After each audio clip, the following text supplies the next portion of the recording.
একদা এক শান্ত সবুজ গ্রামে আয়েশা নামের এক তরুণী বাস করত। গ্রামটি ছিল প্রকৃতির অপার সৌন্দর্যে ঘেরা। ঝরনার কলকল ধ্বনি, পাখির সুমধুর গান, আর দিগন্ত জোড়া ফসলের মাঠ। কিন্তু আয়েশার মন ছিল প্রায়ই বিষণ্ণ। সে তার চারপাশের নিয়ামতগুলো দেখতে পেত না, বরং যা তার নেই তা নিয়েই আফসোস করত। তার মনে হতো, যদি তার জীবন আরো বিলাসবহুল হতো তবেই সে সুখী হতে পারত। বিশুদ্ধ পানি, তাজা ফল, নির্মল বাতাস, এসবই তার কাছে সাধারণ মনে হতো, যার কোনো মূল্য সে দিত না। একদিন আয়েশা গ্রামের বাইরে এক নির্জন পথে হাঁটছিল। হাঁটতে হাঁটতে সে একটি ছোট কুঁড়েঘরের সামনে এসে দাঁড়ালো।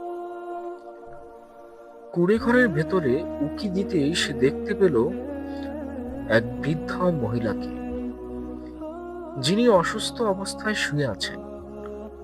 বৃদ্ধার শরীর ছিল জীর্ণ, আর তার মুখে ছিল ক্ষুধার ছাপ। আয়েশা দেখল, বৃদ্ধার কাছে খাবার বা পানীয় কিছুই নেই। প্রথম দিকে আয়েশা কিছুটা দ্বিধাগ্রস্ত হলো। তার মনে হলো, কেন সে এই বৃদ্ধার জন্য কিছু করবে। কিন্তু পরক্ষণেই তার অন্তরে আল্লাহর প্রতি ভালোবাসার এক স্ফুলিঙ্গ জ্বলে উঠল। সে তার নিজের ঝুড়ি থেকে কিছু তাজা ফল বের করলো এবং তার পানির পাত্র থেকে পানি ঢেলে বৃদ্ধার হাতে দিল। বৃদ্ধা দুর্বল হাতে ফল ও পানি গ্রহণ করলেন। বৃদ্ধা আয়েশার দিকে তাকিয়ে কৃতজ্ঞতার হাসি হাসলেন এবং দু হাত তুলে তার জন্য দোয়া করলেন। আয়েশা বৃদ্ধার চোখে এক অদ্ভুত শান্তি দেখতে পেল, যা সে আগে কখনো দেখেনি। বৃদ্ধার দোয়া এবং সেই শান্ত হাসি আয়েশার হৃদয়ে এক গভীর প্রভাব ফেলল।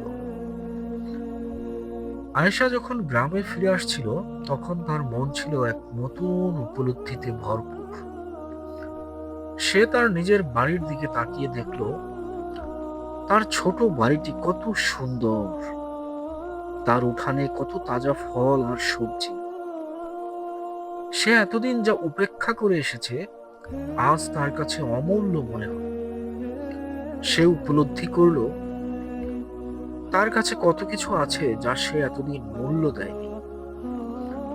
নিজের ঘরে ফিরে এসে আয়েশা আল্লাহর প্রতি কৃতজ্ঞতায় সিজদায় লুটিয়ে পড়ল।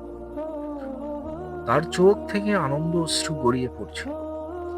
সে বুঝতে পারল যে সত্যিকারের সুখ বাহ্যিক সম্পদে নয়, বরং অন্তরের শান্তি এবং আল্লাহর প্রতি কৃতজ্ঞতায় নিহিত।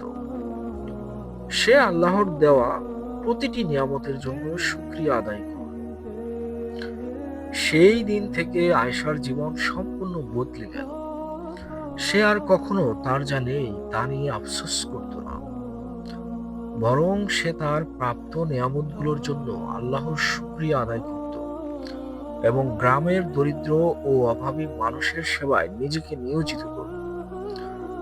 আয়েশার জীবন আরো অর্থপূর্ণ হয়ে উঠল এবং সে সত্যিকারের সুখ ও শান্তি খুঁজে পেল।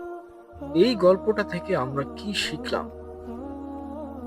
আল্লাহর দেওয়া প্রতিটি নিয়ামতের জন্য কৃতজ্ঞ থাকা এবং অন্যের প্রতি সহানুভূতিশীল হওয়া। সত্যিকারের সুখ বস্তুগত সম্পদে নয়, বরং আত্মিক শান্তি ও আল্লাহর সন্তুষ্টিতে প্রকৃত সুখ।